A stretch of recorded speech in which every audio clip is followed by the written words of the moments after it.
வணக்கம். வரலாற்றுல சில பக்கங்கள் எப்பவுமே ஒரு மர்மத்தோட தான் இருக்கும். அப்படிப்பட்ட ஒரு அத்தியாயத்தை தான் நாம இன்னைக்கு பார்க்க போறோம். இது பிறைநிலா தோன்றதுக்கு பல நூற்றாண்டுகளுக்கு முன்னாடியே இன்றைய உலகத்தோட அடித்தளத்தையே வடிவமைச்ச ஒரு மாபெரும் நாகரிகத்தோட கதை. இதுதான் பண்டைய ஈரான். ஒரே ஒரு நிமிஷம் யோசிச்சு பாருங்களேன். நாம தினமும் நல்லது கெட்டதுன்னு பேசுறோம். சொர்க்கம் நரகம் பத்தின நம்பிக்கைகள் இருக்கு. ஏன் நாம ரொம்ப பெருமையா பேசுற மனித உரிமைகள் கூட இந்த ஐடியாஸ்லாம் நிஜமா எங்கிருந்து வந்திருக்கும்? இதுக்கான பதில் நீங்க நினைக்கிற இடத்துல இல்லாம இருக்கலாம். ஆமா, நம்ம உலகத்தோட மிக முக்கியமான சில சிந்தனைகளோட ஆணிவேர் பலரும் பெருசா கண்டுக்காத இந்த பண்டைய நிலத்துல தான் புதைஞ்சிருக்கு. வாங்க அத பத்தி இன்னும் ஆழமா பார்க்கலாம். முதல்ல ஈரானிய நாகரிகத்தோட வயசை கேட்டாலே பிரமிச்சு போயிடுவீங்க. இது வெறும் பழைய நாகரிகம் இல்ல, இது ஒரு ஆதி நாகரிகம். சொல்லப்போனா நாகரிகத்தோட விடியல் இங்கதான் ஆரம்பிச்சதுன்னே சொல்லலாம். ஈரானிய பீடபூமியில மனுஷங்களோட கால் தடம் 1,00,000க்கும் அதிகமான வருஷங்களா பதிஞ்சிருக்கு. சும்மா நினைச்சு பாருங்க, நம்ம நாகரிகத்தோட வேர் எவ்ளோ ஆழமா போயிருக்குன்னு. இதுவே ஒரு பெரிய சாட்சி இல்லையா? இங்கதான் மனுஷ நாகரிகத்தோட முதல் அடிகள்ல சில எடுத்து வைக்கப்பட்டிருக்கு. கோதுமையையும் ஆடுகளையும் முதல்ல பழக்கப்படுத்தினது இங்கதான். முதல் நகரங்கள், ஏன் முதல் எழுத்து முறைகள் கூட இங்கதான் தோன்றுச்சு.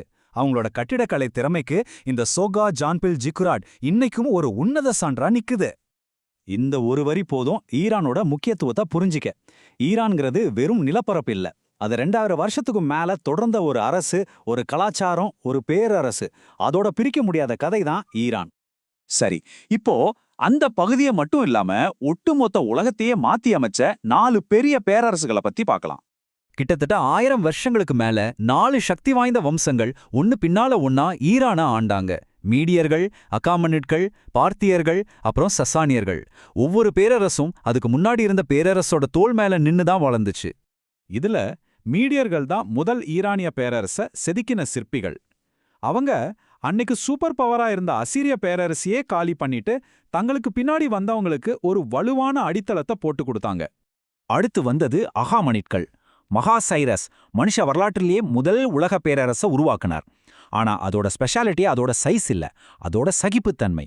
பல மதங்களையும் கலாச்சாரங்களையும் மதிச்சு ஆட்சி செஞ்சது அந்த காலத்துல ஒரு புரட்சிகரமான விஷயம். அப்புறம் பார்த்தியர்கள், இவங்கள சில்க் ரோட்டோட கார்டியன்ஸ்னே சொல்லலாம். கிழக்குக்கும் மேற்குக்கும் பாலமா இருந்த இந்த வணிகப்பாதையை இவங்க தான் கண்ட்ரோல் பண்ணாங்க. ரோமானியர்களை பல தடவை தோற்கடிச்சு பாரசீக அடையாளத்தை திரும்பவும் தலைநிமிர வச்சாங்க.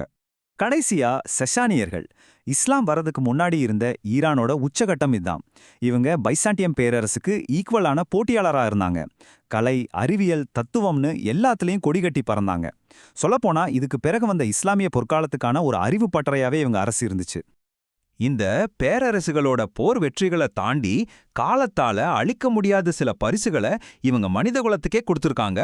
அது என்னன்னு இப்ப பார்க்கலாம். இந்த சைரஸ் சிலிண்டரை பாருங்க. இதுல என்ன எழுதியிருக்கு தெரியுமா?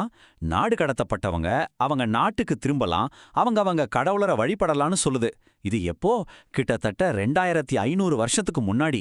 அதனாலதான் இத உலகத்தோட முதல் மனித உரிமைகள் சாசனம்னு சொல்றாங்க. இவங்களோட நிர்வாக திறமைக்கு இதெல்லாம் சில அட்டகாசமான உதாரணங்கள். பறந்து விரிஞ்ச பேரரசை ஆள்றதுக்கு இன்னைக்கு இருக்கிற மாநிலங்கள் மாதிரி ஷத்ரபிங்கிற ஒரு சிஸ்டம் வச்சிருந்தாங்க. இது இன்னைக்கு இருக்கிற ஃபெடரல் சிஸ்டத்துக்கு ஒரு முன்னோடி. வறண்ட நிலத்துல விவசாயம் பண்ண கனாட்னு ஒரு அற்புதமான நிலத்தடி நீர்க்குழாய் அமைப்பை கண்டுபிடிச்சாங்க. மெசேஜை மின்னல் வேகத்துல அனுப்ப அரச சாலையை உருவாக்குனாங்க. இந்த மூணுமே உலக நாகரிகங்களுக்கு ஒரு பெரிய வழிகாட்டியா இருந்துச்சு. அறிவுத்துறையிலையும் இவங்க ஒன்னு சும்மா இல்ல. கோண்டி ஷாபோர் அகாடமில பாரசீக, கிரேக்க, இந்திய மருத்துவ ஞானம் எல்லாம் ஒன்னா கலந்துச்சு. இந்த அறிவுச் சங்கமம் தான் பின்னாடி வந்த இஸ்லாமிய பொற்காலத்துக்கு விதையா இருந்துச்சு.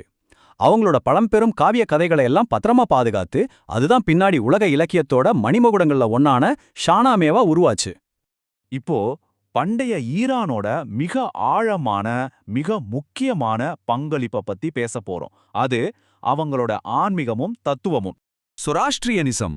தீர்க்கதரிசி ஜராதுஷ்ட்ராவால உருவாக்கப்பட்ட இந்த மதம் உலக சிந்தனையில ஒரு பெரிய புரட்சியே செஞ்சது. முதல் முறையா இந்த பிரபஞ்சமே நல்லதுக்கும் கெட்டதுக்கும் நடக்கிற ஒரு பெரிய யுத்த களம்னோ, அதுல மனுஷனோட ஒவ்வொரு முடிவும் ரொம்ப முக்கியம்னு அது போதிச்சுது. இந்த ஒப்பீட பாருங்க, எவ்வளோ ஆச்சரியமா இருக்கு. இறுதி தீர்ப்பு, சொர்க்கம், நரகம், இறந்தவங்க உயிர் தெழும்புறது, ஒரே கடவுள், சாத்தான் மாதிரியான கருத்துக்கள், இது எல்லாமே முதல்ல சொராஷ்ட்ரிய மதத்துல தோன்றி அதுக்கப்புறம்தான் யூதம், கிறிஸ்தவம், இஸ்லாம்னு இந்த 3 பெரிய மதங்கள்லயும் தாக்கத்தை ஏற்படுத்துச்சுன்னு அறிஞர்கள் சொல்றாங்க. சுருக்கமா சொல்லணும்னா, இன்னைக்கு உலகத்துல பெரும்பான்மையான மக்கள் பின்பற்ற மதங்களோட தார்மீக வரைபடத்துல ஒரு முக்கியமான பகுதி பண்டைய ஈரான்ல தான் வரையப்பட்டிருக்கு. இது மனித குலத்துக்கே கிடைச்ச முதல் உலகளாவிய நெறிமுறை கட்டமைப்பு. இறுதியா இந்த கதையோட முடிவுக்கு வருவோம். ஒரு பேரரசோட வீழ்ச்சின்னு நாம சொல்றத கொஞ்சம் வேற ஒரு கோணத்துல பார்க்க போறோம்.